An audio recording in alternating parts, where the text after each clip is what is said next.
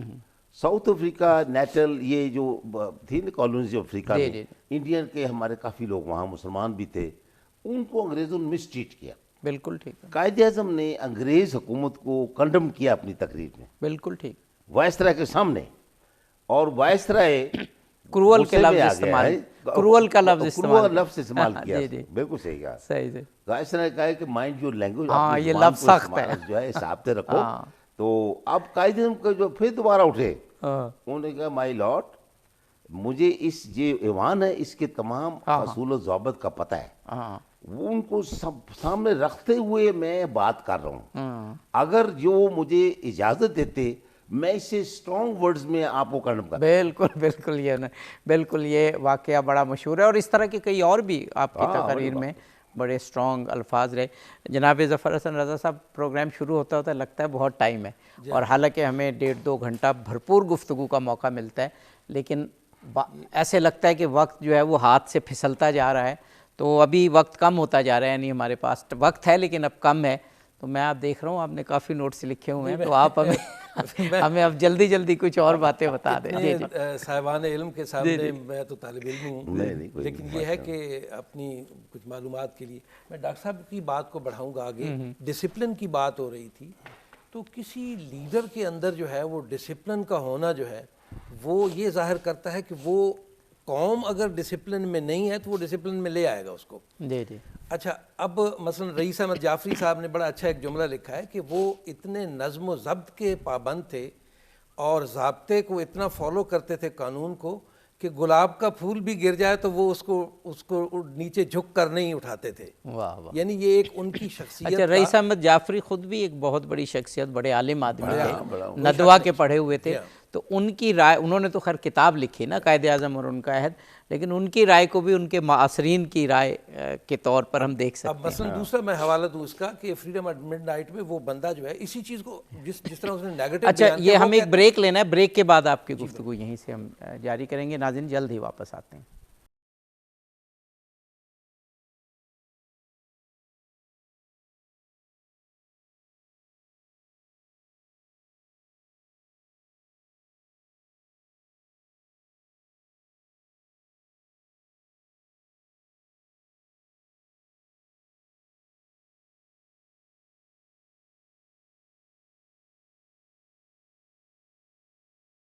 ناظرین، پروگرام پاسبان ملت سچ ٹیلی ویژن کی جانب سے قائد اعظم پر گفتگو، اور آج ایک بہت اہم موضوع کہ قائد اعظم اپنے معاصرین کی نگاہ میں کیسے تھے۔ جو ساتھی ہوتے ہیں، ساتھ کے لوگ ہوتے ہیں، ان میں مخالف بھی ہوتے ہیں، ان میں قریبی بھی ہوتے ہیں، ان میں فالوورز بھی ہوتے ہیں۔ قائد اعظم کی شخصیت ایک ایسی شخصیت ہے کہ جو تینوں ابھی میں نے اقسام بتائیں، ان اقسام کے حوالے سے جو لیڈرز تھے اپنے دور کے اور 20ویں صدی کے نابغے تھے، انہوں نے قائد اعظم کے بارے میں بے مثال الفاظ ادا کیے، جو کہ اس پروگرام میں بیان کیے۔ یہ پروگرام ہمارا نیٹ پر بھی چلا جاتا ہے، ریپیٹ بھی ہوتا ہے رات کو، اور نیٹ پر بھی موجود ہوتا ہے۔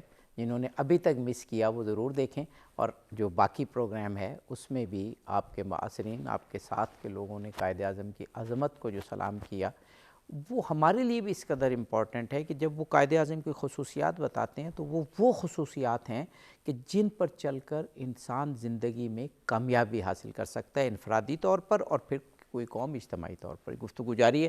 جناب ظفر حسن رضا صاحب، آپ کچھ فرما رہے تھے وقت سے۔ میں عرض کر رہا تھا کہ ڈسپلن کی بات ہو رہی تھی، نظم و ضبط، جی جی، یا ایک معاشرتی یا سیاسی جو بھی تنظیم ہے اس کے حوالے سے، تو قائد اعظم نے ہمیں ایک موٹو بھی دیا ہے، یونٹی، فیتھ اینڈ ڈسپلن کا۔ بالکل، فیتھ، یونٹی اینڈ ڈسپلن، اس کو جس انداز سے بھی پڑھ لیں، کہا گیا قائد اعظم نے بھی شاید ایک آدھ مرتبہ اس ترتیب سے فیتھ جو کو بھی پہلے ترتیب ہو کہا، اس کی لیکن بہرحال زیادہ تینوں یونٹی اس میں فیتھ ہیں۔ ڈسپلن میں۔ اور یہ تین جو موٹو ہیں قائد اعظم کی اس میں، وہ تینوں ایسے ہیں جو قائد اعظم کی ذات میں خود موجود ہیں۔ یہ نہیں ہے کہ صرف کہہ دیا کہ آپ کریں اور خود اس پہ عمل پیرا نہ ہو۔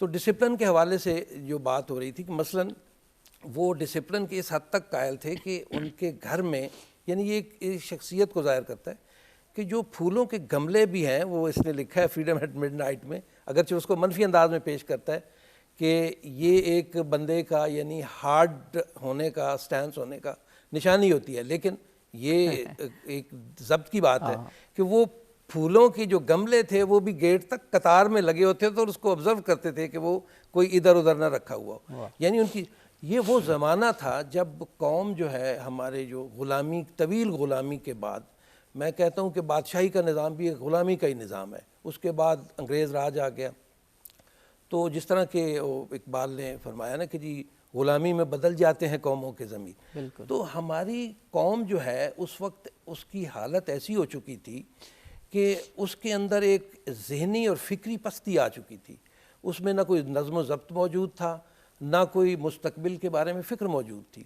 تو اس کے لیے ایک ایسا لیڈر چاہیے تھا جو خود نظم و ضبط کا اور ضابطے کا پابند ہو اور قوم کو بھی اپنے ساتھ چلائے۔ یہی وجہ ہے کہ قائد اعظم کے ساتھ، جس طرح گاندھی کے ساتھ کہا جاتا ہے کہ انہوں نے فرینڈز بنائے، نہرو نے فرینڈز بنائے، قائد اعظم کے فالوورز بنے۔ بالکل، اور یہ قائد اعظم کی شخصیت کا سحر تھا، کرزمہ تھا کہ لوگ ان کی آواز پر ان کے پیچھے چل پڑتے تھے، ان کو خود نہیں کہنا ہوتا تھا کہ جی آپ میرے ساتھ چلیں، یا ان کے ساتھ جانا نہیں پڑتا تھا، لوگ ان کے پیچھے چلتے تھے اور بات منوانا ان کو آتا تھا۔ جیسے ڈاکٹر صاحب نے فرمایا، میں ایک مثال دوں گا کہ عام یعنی وائسرائے کی بات تو گاندھی اور نہرو کبھی ٹالتے ہی نہیں تھے۔ بالکل ٹھیک۔ یہ واحد قائد اعظم کی شخصیت تھی جو اس پہ غور و فکر، تدبر کے بعد اپنا فیصلہ اور اس کے بعد اپنا رائے دیتے تھے۔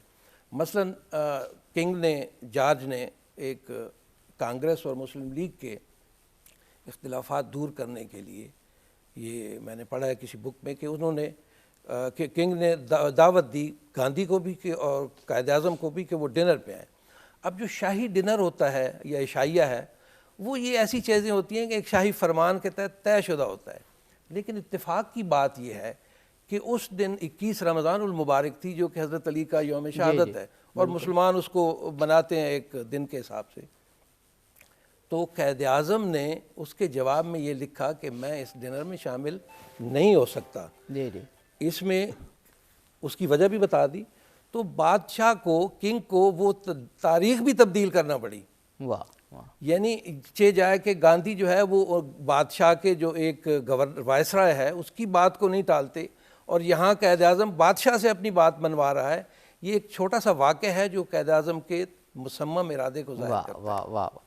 پروفیسر عقیل آصف صاحبہ، آپ کچھ اور شخصیات کے حوالے سے فرمائیے، کیونکہ آج تو گفتگو ہی ہے قائد اعظم کے قریبی لوگ یا ان کے مخالفین یا وہ لوگ کہ جنہوں نے ان کے ساتھ آزادی کا سفر طے کیا، خواہ وہ انڈیا کی آزادی ہو، خواہ پاکستان کی سب کانٹیننٹ کی آزادی کی بات ہو رہی ہے، تو فرمائیے۔ جی، میں بڑی اچھی گفتگو جاری ہے، میں ظفر حسن رضا صاحب کی بات سے ہی آغاز کروں گی۔ انہوں نے نظم و ضبط پہ بات کی، جی جی، تو ایک تاریخ کی اور بین الاقوامی تعلقات کے ادنیٰ سے طالب علم کی حیثیت سے میں یہ کہنا چاہوں گی کہ نظم و ضبط کا صرف یہ نہیں کہ یہ ایک اصول ہے یا ایک کاسمیٹک ورڈ ہے، یہ ایسی بات نہیں ہے، بلکہ اس کا اثر ہوتا ہے اخلاق اور کردار کے اوپر۔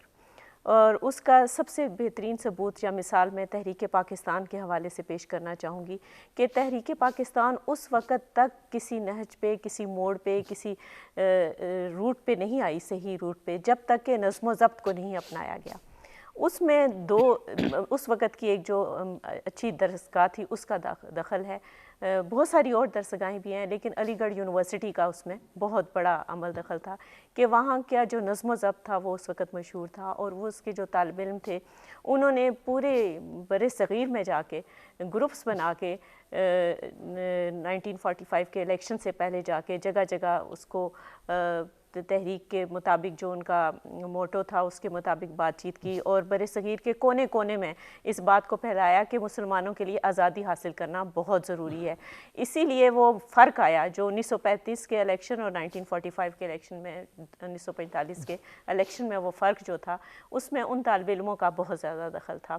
ان میں سے کچھ لوگوں کے ساتھ مجھے بات چیت کرنے کا بھی اتفاق ہوا جو کہ ابھی تک حیات تھے، اور میں نے خود پاکستان اسٹڈیز کے جب کورسز پڑھائے تو اس میں نے اپنے اسٹوڈنٹ سے بھی کہا کہ ان کو جا کے انٹرویو کریں اور اس سے سیکھیں کہ پاکستان اصل میں بنا کیسے۔ ایک تو یہ بات تھی۔ اس میں دوسری بات اس میں یہ ہے امپورٹنٹ کہ دیکھیں پاکستان بننے کے بعد ہمارے پاس نظم و ضبط سے بھرپور درسگاہیں اس طرح سے نہیں بن سکیں جس طرح کے ہونی چاہیے تھی، اور اگر کچھ ہیں تو آپ دیکھ لیجئے، میں یا آپ چاہتے ہیں یا نہیں چاہتے، لیڈرشپ وہاں سے آتی ہے، ڈائریکٹ یا انڈائریکٹ۔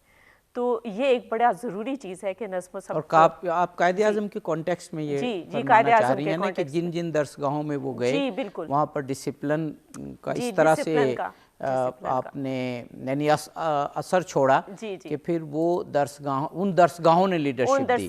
اچھا کسی ایک شخصیت کے حوالے سے ہے تو ورنہ پھر میں ڈاکٹر صاحب سے شخصیت کے حوالے سے میں آپ کے سوال کی طرف آ رہی ہوں کہ میں کیونکہ مذہب سے ہم اپنی زندگی الگ نہیں کرتے، اور پاکستان میں اس کا بہت زیادہ دخل ہے اور بڑے ڈیپ روٹس ہیں اس میں، تو اس میں علامہ شبیر احمد عثمانی صاحب کا میں ذکر کرنا چاہوں گی کہ قائد اعظم کی وفات کے بعد انہوں نے جب ان کا نماز جنازہ پڑھائی، اس کے بعد ایک خطاب ہے جو کہ تاریخ کا حصہ ہے جس میں انہوں نے یہ فرمایا کہ قائد اعظم اصل میں کتنے راسخ العقیدہ مسلمان تھے۔ یہ شبیر احمد عثمانی نے آپ کے نماز جنازہ کے بعد، یہ بڑی تاریخی بات آپ کر رہے ہیں۔ جی ان کے بارے میں، اس کے بارے میں آپ نیٹ پہ سرچ کریں، آپ باقی بھی دیکھیں تو آپ کو وہ سارے بیانات مل جائیں گے جس میں کہ انہوں نے بڑے اچھے طریقے سے، بڑے احسن طریقے سے قائد اعظم کے بارے میں بتایا کہ وہ کس طرح کی شخصیت تھے اور مذہب کے ساتھ ان کا کتنا لگاؤ تھا، اور کس طرح سے انہوں نے اپنے آپ کو دین اور دنیا کا جو توازن تھا انہوں نے اپنی زندگی میں برقرار رکھا۔ شبیر احمد عثمانی خود ایک اتھارٹی تھے، تو کوئی شک نہیں۔ ڈاکٹر صاحب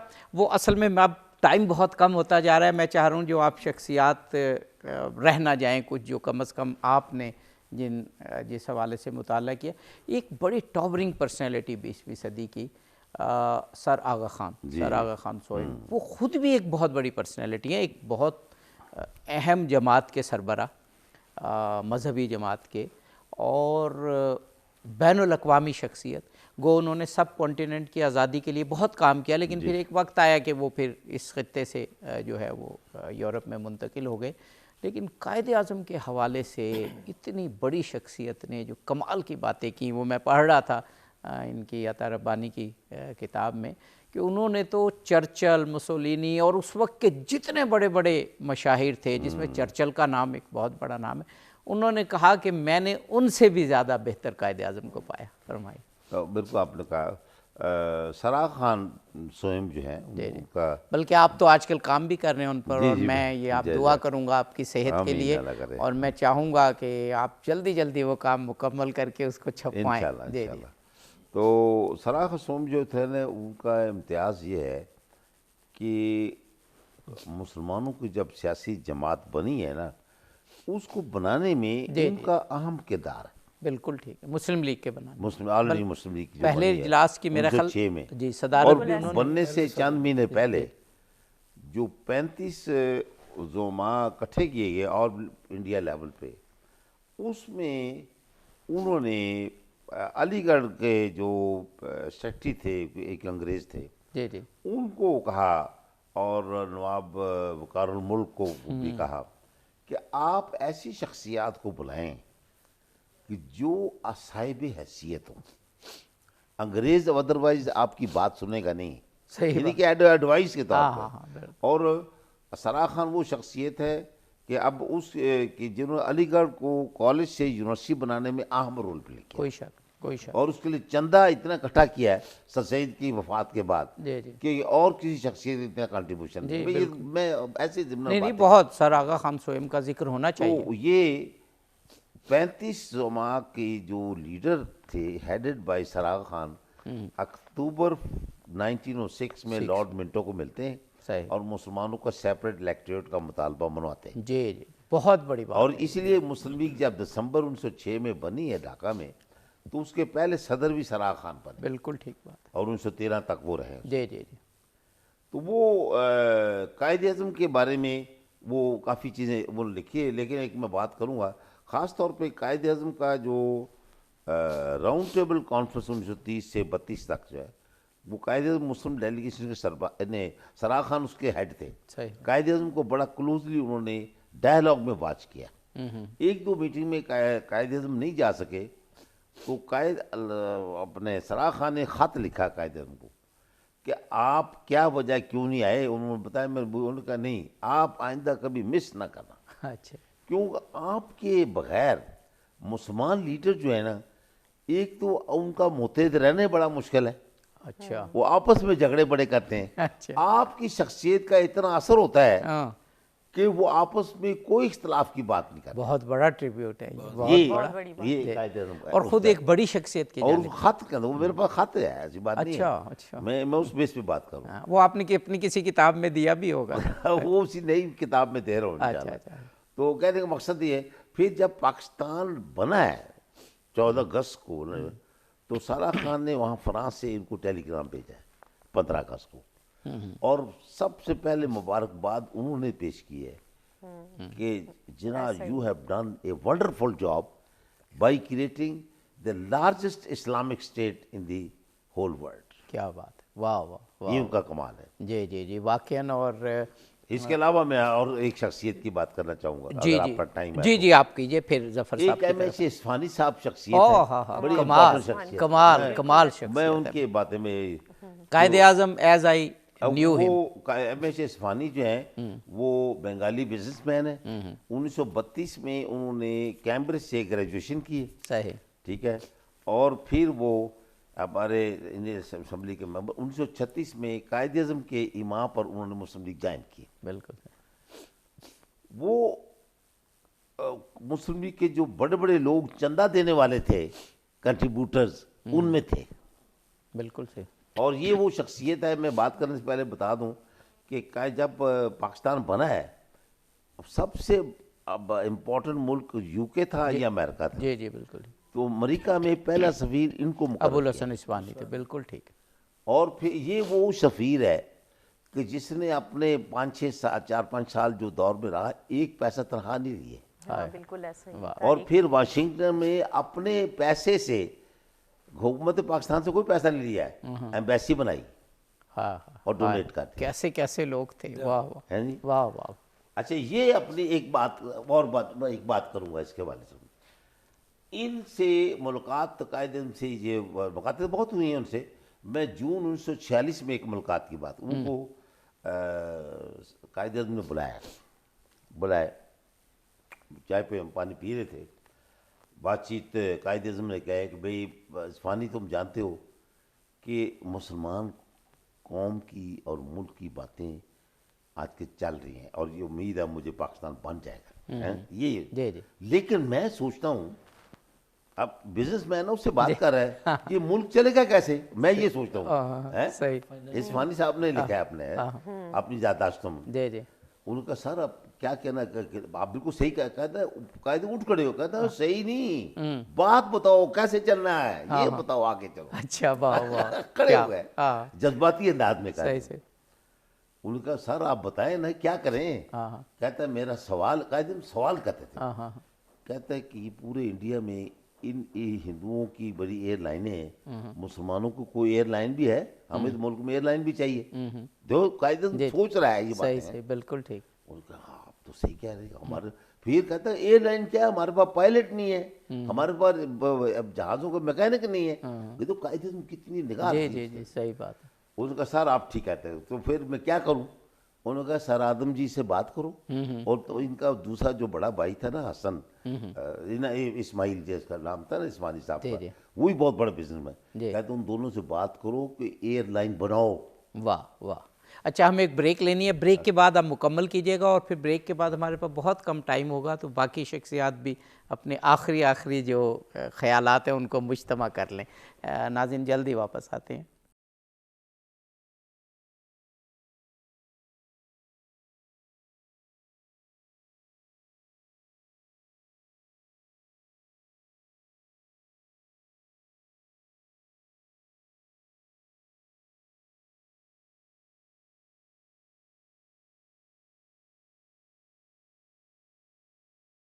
ناظرین، زندہ قومیں اپنے محسنوں کو یاد رکھتی ہیں، اور جو اپنے لیڈرز ہیں اگر ان کو وہ نہیں سمجھ پاتی اور فالو نہیں کرتی تو وہ قومیں ترقی نہیں کرتی. آج جتنی بھی ترقی یافتہ قومیں اگر انہیں دیکھیں تو اپنے مشاہیر، اپنے بانیان کو وہ فالو کرتی ہیں، گلوریفائی کرتی ہیں انہیں.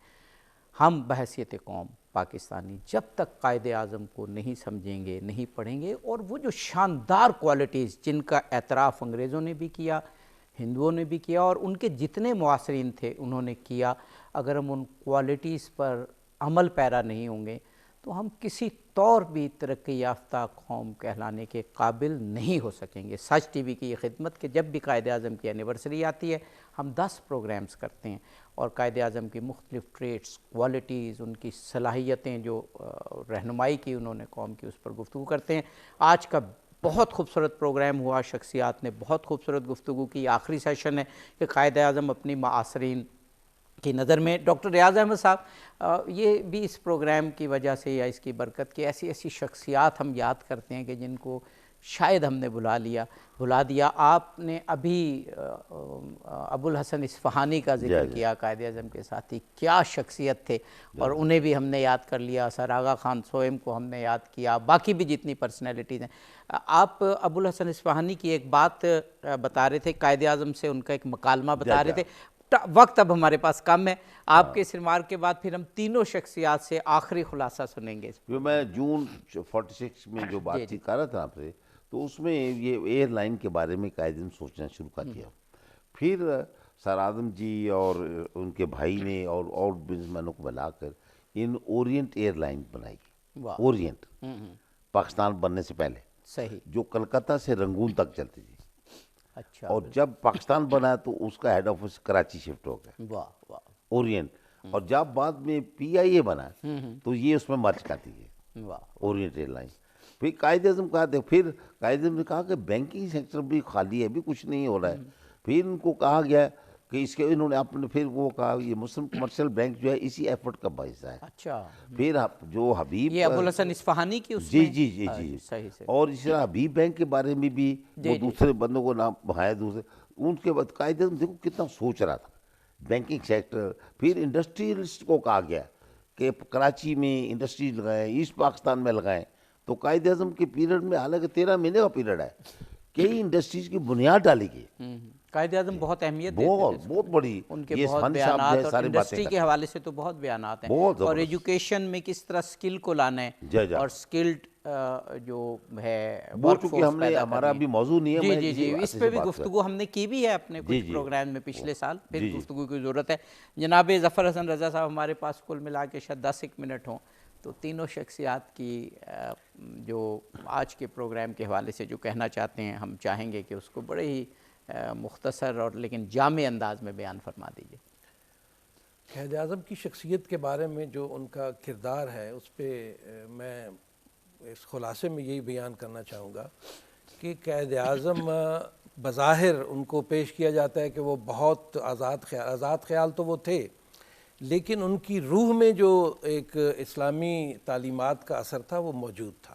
آپ لنکن ان سے دیکھ لیں کہ انہوں نے وہاں جا کے ایڈمیشن کس بنیاد پر لیا کہ وہاں جناب رسول پاک صلی اللہ علیہ وسلم کا نام وہاں ٹاپ لا گیورز میں لکھا ہوا تھا.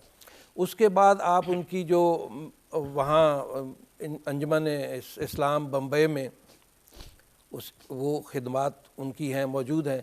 پھر جو ان کا جو شادی کا مسئلہ ہے اس مرحلے میں بھی دیکھ لیں تو انہوں نے وہ تمام قوانین جو شرعی ہیں ان کی پابندی کی، اور اس کے ساتھ بیگم رتیب مریم جناح ان کے ساتھ شادی کی، حالانکہ اس وقت حالات ملک میں ایسے تھے کہ وہ اس پہ کوئی رکاوٹ نہیں تھی ان کے لیے قانونی طور پر، لیکن انہوں نے ان چیزوں کو فالو کیا۔ پھر جو ایک مثال میں نے پہلے دی کہ یوم شہادت حضرت علی پہ انہوں نے کہا، اسی طرح اور بھی جو آپ باقاعدہ جو چیزیں ان کی ہیں، بظاہر یہ بتایا جاتا ہے، ہمیں کوشش کی جاتی ہے جو مخالف پروپیگنڈا ہے کہ جی گاندھی ان سے زیادہ وہ اسلام کو جانتا تھا اور وہ نہیں جانتے تھے، یہ بات بالکل غلط ہے۔ وہ ہر چیز کو ظاہری طور پر نہیں بتاتے تھے کہ میں جیسے ایکسپلائٹ نہیں کرتے تھے اسلام کے نام کے حوالے سے اور اسلام ان کی کے حوالے سے سپیچز میں اسلام اور قرآن کے حوالے سے، حدیث کے حوالے سے اور اسلامی تعلیمات کے حوالے سے سب چیزیں اپنی جگہ پہ موجود ہیں، لیکن وہاں موجود ہیں جہاں ان کی ضرورت ہوتی ہے۔ اس کی ایکسپلائٹیشن یا اس کو بحیثیت استحصالی نقطہ نظر کے کہ وہ لوگوں میں اپنی شہرت بنانے کے لیے بہت اچھا نقطہ وہ یہ نہیں کرتے تھے، جس طرح کہ گاندھی اس چیز کو ایکسپلائٹ کرتا تھا، کیونکہ گاندھی کے بارے میں قائد اعظم کا خیال تھا کہ یہ بظاہر تو اپنے آپ کو انسانی مساوات کا کہتا ہے، لیکن ہڈن یہ ایک نقاب کے نیچے ہی از اے ہندو نیشنلسٹ۔ اچھا، لیکن اس طرح میں ایک شخصیت کا ذکر رہ گیا، ایک تو راجہ صاحب محمود آباد کا ذکر رہ گیا جو لکھنؤ میں کنوینر تھے، لکھنؤ پیکٹ جو کانگریس اور مسلم لیگ کو ملانے کے لیے۔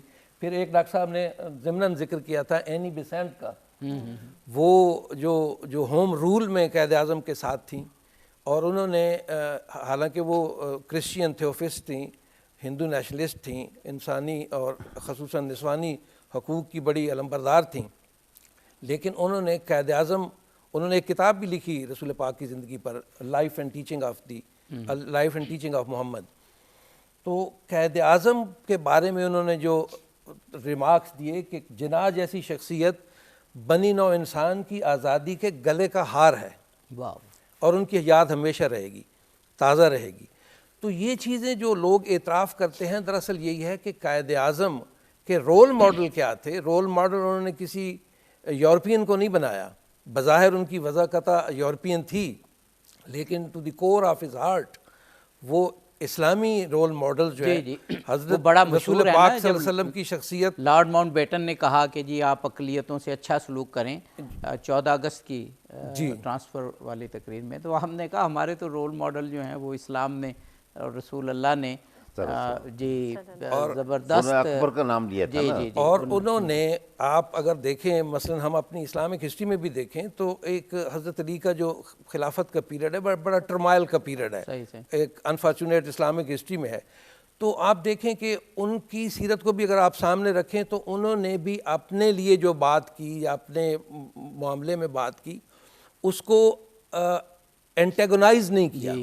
اچھا، اب ہمارا ٹائم کیونکہ کم ہے، قائد اعظم نے بھی کانسٹیٹیوشنل باتیں کی ہیں جی اور اس کو پبلک ماسز کی پالیٹکس میں انہوں نے اس کو بہت خوبصورت۔ جی پروفیسر ڈاکٹر عقیلہ آصف صاحبہ، آپ اپنے فائنل ریمارکس اور پھر پروگرام کنکلوڈ ہم ڈاکٹر صاحب کے ساتھ کریں گے۔ ٹھیک ہے سر، اس میں سر میں لیاقت علی خان صاحب کا ذکر کرنا چاہوں گی۔ ضرور کہ لیاقت علی خان صاحب ان کے دست راست بن گئے جب قیام پاکستان ہو گیا، اور انہوں نے قائد اعظم کے ساتھ مل کر کام کیا اور کوشش کی کہ جو ان کے خیالات ہیں، جو بصیرت قائد اعظم نے ہمیں دی، جو ویژن دیا قائد اعظم نے، اس کو لے کے چلے۔ بلکہ یہ کہا جاتا ہے کہ جب قائد اعظم انگلینڈ میں تھے تو جن شخصیات نے پرسو کیا انہیں واپس لانے میں، اور لیاقت علی کے بارے میں تو کہا جاتا ہے انہوں نے ملاقات کی خاص طور پہ، اور انہیں کہا کہ آپ واپس تشریف لائیں۔ بلکہ وہ علی گڑھ یونیورسٹی کے جو اسٹوڈنٹس کو انوالو کرنا تھا اس میں لیاقت علی خان ساتھ رہے۔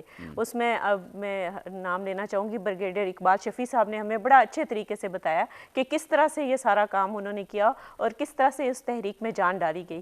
اس کے علاوہ محترمہ فاطمہ جناح کا ذکر نہ کرنا میرا خیال ہے یہ ادھورا رہ جائے گی۔ تو کتاب ہے نا مائی برادر، کیا جو قائد اعظم پر خوبصورت ترین کتابیں ان میں سے ایک۔ جی بالکل، انہوں نے اپنے بھائی کے بارے میں اب صرف بھائی کے حوالے سے نہیں لکھا، بلکہ انہوں نے ان کو ایک سیاستدان کے حوالے سے، ایک لیڈر کے حوالے سے انہوں نے بات کی، اور انہوں نے ان کے شخصیت کے کسی پہلو کو بھی چھپانے کی یا مصلحتاً نہ بتانے کی کوشش نہیں کی۔ اسکول کے زمانے کے بڑے دلچسپ دلچسپ واقعات اس میں جی بالکل، میں نے اس کتاب کو پڑھا اور انہوں نے بالکل جیسے ایک انسان، ایک نارمل انسان ہوتا ہے، کوئی آئیڈیلسٹک چیزیں نہیں پیش کی گئی کہ اچھی اچھی باتیں کی جائیں اور دوسری چیزوں کو چھپا دیا جائے۔ بڑے دلچسپ واقعات ہیں، انہوں نے یہ ساری چیزوں کا ذکر کیا، اور میرا خیال ہے ان کے جو خیالات ہیں بحیثیت خاتون بھی، انہوں نے جس طرح سے اپنے بھائی کا ساتھ دیا، جس طرح ایک بہن کے بھائی کے رشتے کو نبھایا، وہ ہم سب کے لیے مشعل راہ ہے۔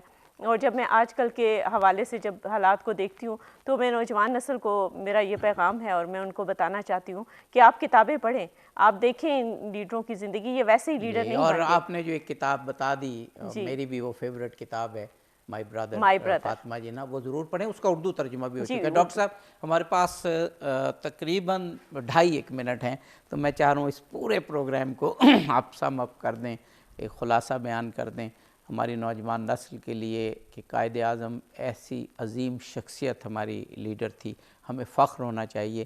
اب بھی 1 صدی سے زیادہ تو آپ کی پیدائش کو گزر گیا اور وفات کو بھی بہت عرصہ، یعنی 3/4 صدی گزر گئی، لیکن ابھی بھی کیونکہ اصول تو وہی رہتے ہیں نا، زندگی چلانے کے، زندگی گزارنے کے اصول اور قدریں وہی رہتی ہیں، مینز بدل جاتے ہیں، تو قائد اعظم کی شخصیت آج بھی ہمارے لیے کامیابی کی ضمانت ہے۔ بالکل صحیح کہا آپ نے۔ آج یہ قائد اعظم کی باتیں وہ فار ایور ہے، خالی اس دور کی نہیں ہے۔ آج بھی کوئی تقریر پڑھے ان کی تو ایسے لگتا ہے قائد اعظم آج بھی ہم سے مخاطب ہے، آج کے پاکستانیوں سے مخاطب ہے۔ بالکل صحیح بات۔ وہ چیزیں جیسا 11 اگست کی تقریر ان کی، جس میں کرپشن، نیپوٹزم والی بات کی ہے، وہ آج بھی ایسے ہی نظر آتا ہے۔ تو یہ کمال ہے قائد اعظم کی شخصیت کا کہ انہوں نے، آپ دیکھیں پھر ان کا جو معاصرین کا ایز اے ہول اگر دیکھا جائے، معاصرین میں ایک تو حکمران انگریز ہے، انگریز جو اس کو ٹیکل کرنا چاہتا ہے، یعنی اس کے سیاست کو کنٹرول کرنا چاہتا ہے، وہ بھی اس کی تعریف کیے بغیر نہیں رہ سکتا۔ بالکل صحیح۔ دوسرے کانگریسی لیڈرز ہیں، جس میں بڑے گاندھی، نہرو سے پہلے گوکھلے، بی جے تلک، یہ لیڈر، وہ بھی اس کی یہ تو تعریف معترف تھے، گوکھلے تو یہ بڑے بڑے لیڈر ان کے معترف تھے، یا نوروجی جو وہ جو نوروجی ہے، تو وہ ہم دیکھتے ہیں۔ تو اس لیے یہ شخصیت ایک فالوز نے تو ہمیشہ تعریف ہی کرنی ہے، ان کے مخالفین نے بھی ان کی تعریف کیا کہ وہ تعریف کیے بغیر رہ نہیں سکتے۔ کیوں؟ اس کی شخصیت میں کوئی خامی نظر نہیں آتی ہے۔ ہاں یہ ہے، اب کوئی بات وہ کریں گے تو ریڈیکیول مینر میں ضرور کریں گے، لیکن وہی جو ظفر حسن رضا صاحب فرما رہے تھے کہ ان کی مضبوط چیزوں کو وہ بعض اوقات جیسے ان کی خودداری کو ایروگینس کہہ کے وہ کرتے تھے۔ جی جی بالکل۔ اور پھر آپ دیکھیں کہ اس کو انگریز مخالفت بھی کی، سب کچھ ہے، پاکستان نہ چاہتے ہوئے بنانا پڑا قائد اعظم کے ڈٹرمنیشن کے سامنے۔ جی میں جب قائد اعظم 11 ستمبر کو، اچھا ڈاکٹر صاحب ہمارا وقت ختم ہو گیا، آپ سے اس وعدے کے ساتھ کہ آپ ایک اور پروگرام میں شرکت کریں اور اپنی گفتگو کو پھر کمپلیٹ کریں۔ جناب ظفر حسن رضا صاحب، جناب ڈاکٹر ریاض احمد صاحب، پروفیسر ڈاکٹر کیل آصف صاحبہ، بہت شکریہ۔ ناظرین، قائد اعظم پر پروگرامز کا سلسلہ 10 روزہ سچ ٹیلی ویژن کی جانب سے جاری ہے۔ قائد اعظم ایسی عظیم ہستی، ان کی کوالٹیز اور ان کی ٹریٹس اور جس طریقے سے انہوں نے تنہا تاریخ کا دھارا موڑ دیا، ایک نیا ملک، ایک نقشہ دیا ہمیں، ایک نیا نقشہ، اور پھر ایک نیشن سٹیٹ دی، ایسی شخصیت تاریخ میں نہیں ہوتی۔ کاش کہ ہم ان کی کوالٹیز کو پڑھیں اور اپنائیں بھی۔ اس بات کی ضمانت ہوگی آپ کو فالو کرنا کہ آج بھی اس دور میں قائد اعظم جو پاکستان ہے، قائد اعظم کی راہ پہ چلتے ہوئے، ان کو فالو کرتے ہوئے قوموں کی صفوں میں اول پر آ سکتا ہے۔ اظہر علی عابدی کو اجازت دیجیے، فی امان اللہ۔